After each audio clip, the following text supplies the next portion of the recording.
पढ़ते हैं आगे 15.7 की तरफ। 15.7, ठीक है।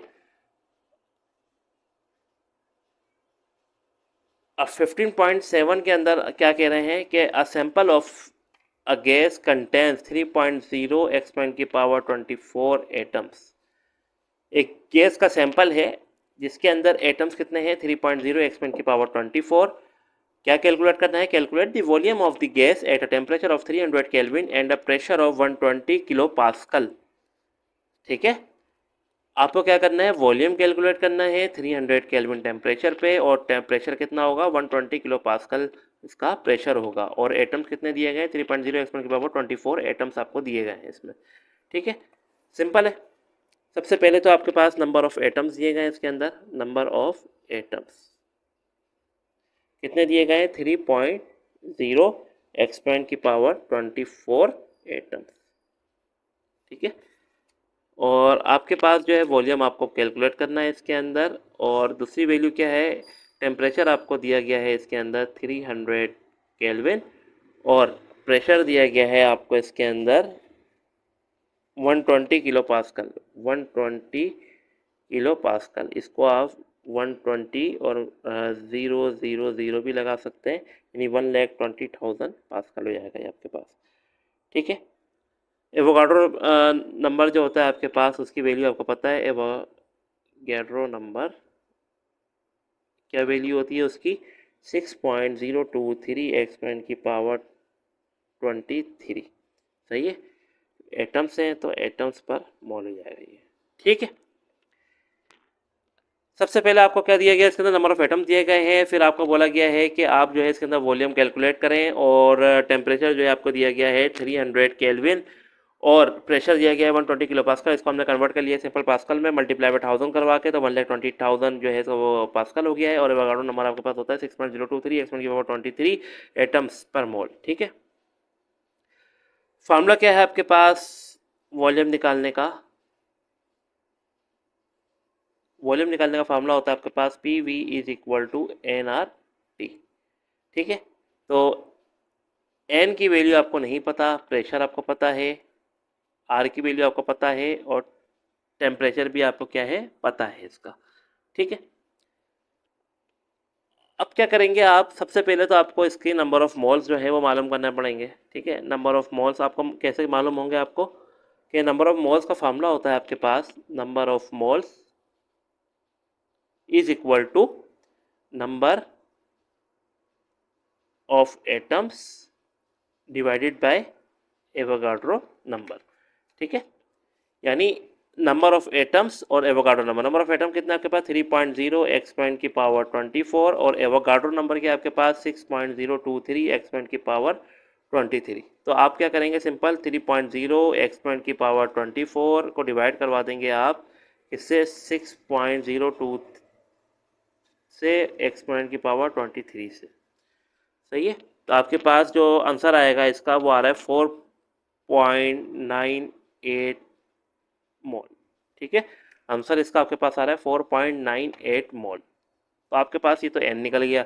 अब सिंपल इसके लिए क्या करना है, P V is equal to N R T का फार्मूला लगाएंगे, वॉल्यूम कैलकुलेट करना है आपको, तो ये हो जाएगा N R T upon P, ठीक है। तो एन की वैल्यू क्या है आपके पास 4.98, मल्टीप्लाई कर देंगे इसको 8.314, मल्टीप्लाई बाय टेम्परेचर है, टेम्परेचर आपको कितना दिया गया है इसके लिए 300 केल्विन दिया गया है, ठीक है। टेम्परेचर आपके पास 300 केल्विन है, और प्रेशर आपके पास है 1,20,000।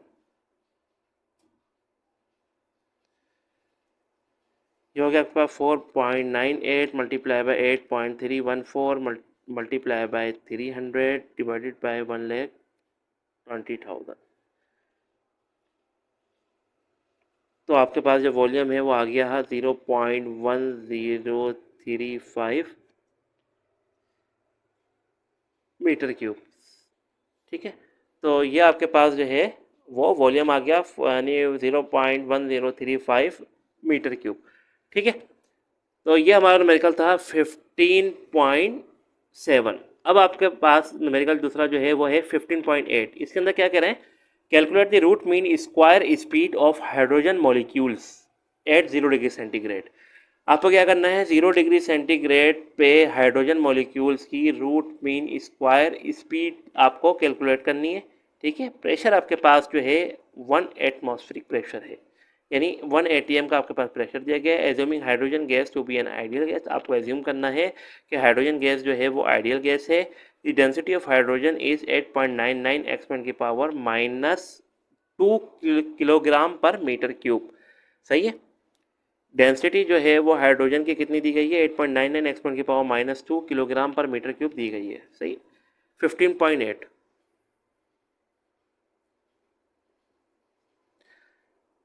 15.8 के अंदर जो आपके पास डेटा है वो दिया गया है आपको root mean square velocity speed, root mean square speed जो है आपको कैलकुलेट करनी है इसकी।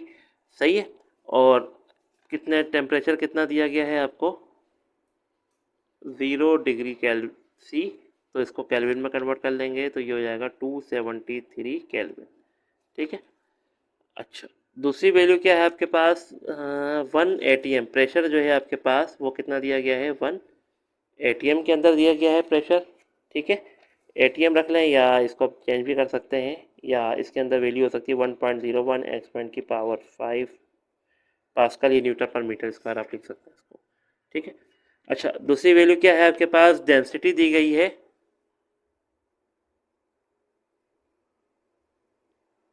8.99 एक्सपेंड की power -2 kilogram per metre cube.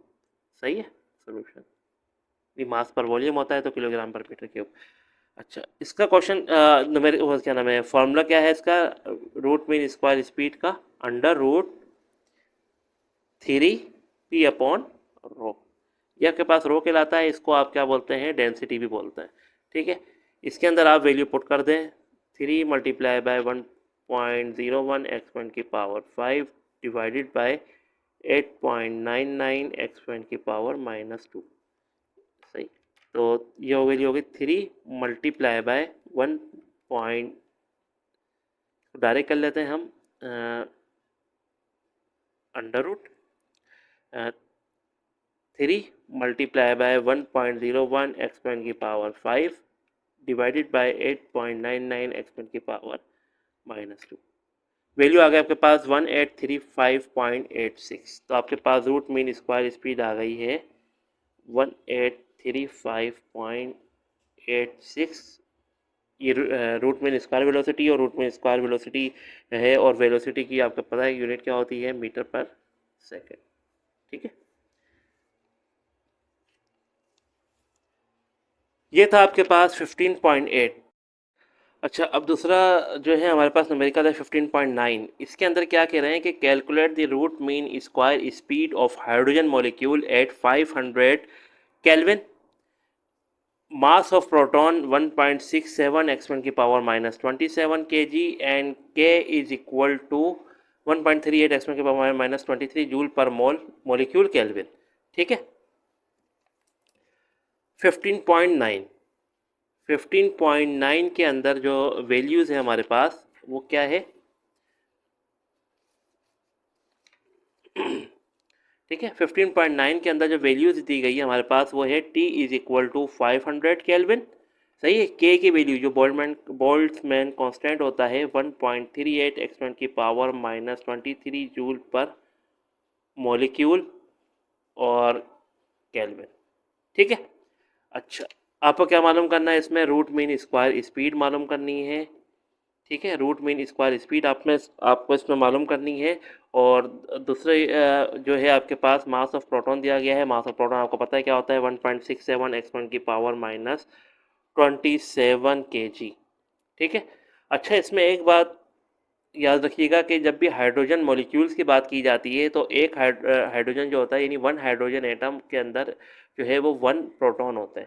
ठीक है, अब ये क्या है, हाइड्रोजन मॉलिक्यूल्स, तो इसके अंदर क्या है, 2 हाइड्रोजन है। 2 हाइड्रोजन का मतलब क्या है कि 2 प्रोटॉन्स।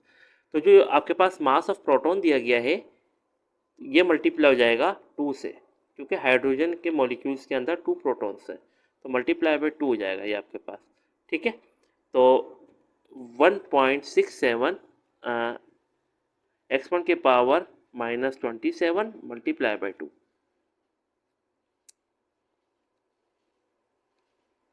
3.34 एक्सपोनेंट की पावर -27 kg।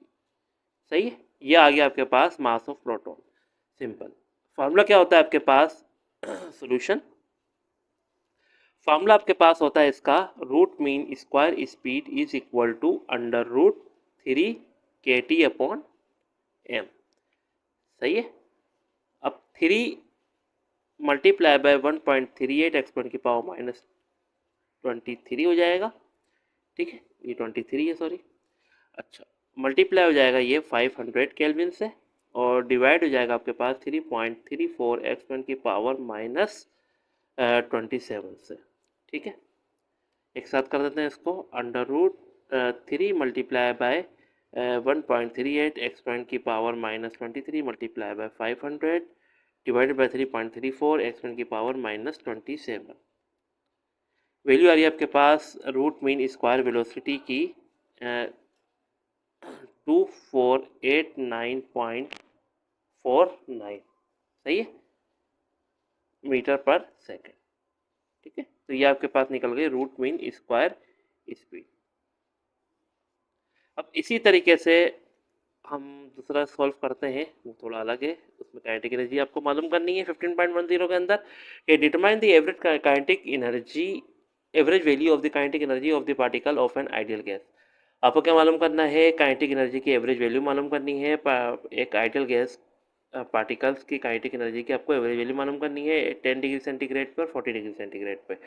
और बी पार्ट के अंदर क्या करें? What is the kinetic energy per mole of an ideal gas at these temperatures. और आपको काइनेटिक एनर्जी पर मोल मालूम करनी है इन्हीं टेम्परेचर के ऊपर।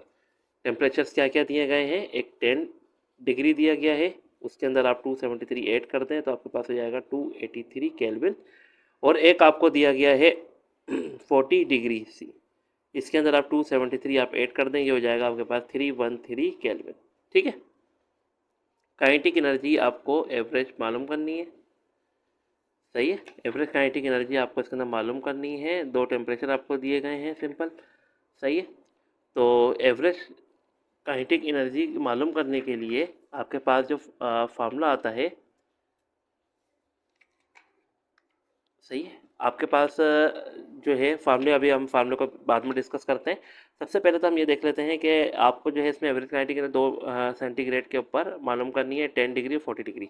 तो हमने जो है 10 डिग्री को 283 केल्विन बना दिया है, और 40 डिग्री को हमने 313 केल्विन बना दिया है। ठीक है, आइडियल गैस के ऊपर। तो सबसे पहले जो हमारे पास फार्मूला आएगा, वो आपने जो है average kinetic energy directly proportional to temperature वाली डेरिवेशन देखी होगी। तो उसके अंदर से फार्मूला हमारे पास निकल के आता है, एक काइनेटिक एनर्जी यानी average kinetic energy is equal to 3/2 kT। सही, तो 3/2 मल्टीप्लाई बाय 1.38 एक्सपोनेंट की पावर -23 मल्टीप्लाई बाय 283। तो ये 3 divide by 2 multiply by 1.38 exponent की पावर -23 और मल्टीप्लाई बाय 283। तो ये आपके पास वैल्यू आ गई काइनेटिक, एवरेज काइनेटिक एनर्जी की 5.85 एक्सपोनेंट की पावर -21 जूल। ठीक है, ये किस पे है? 10 डिग्री या 283 केल्विन पे।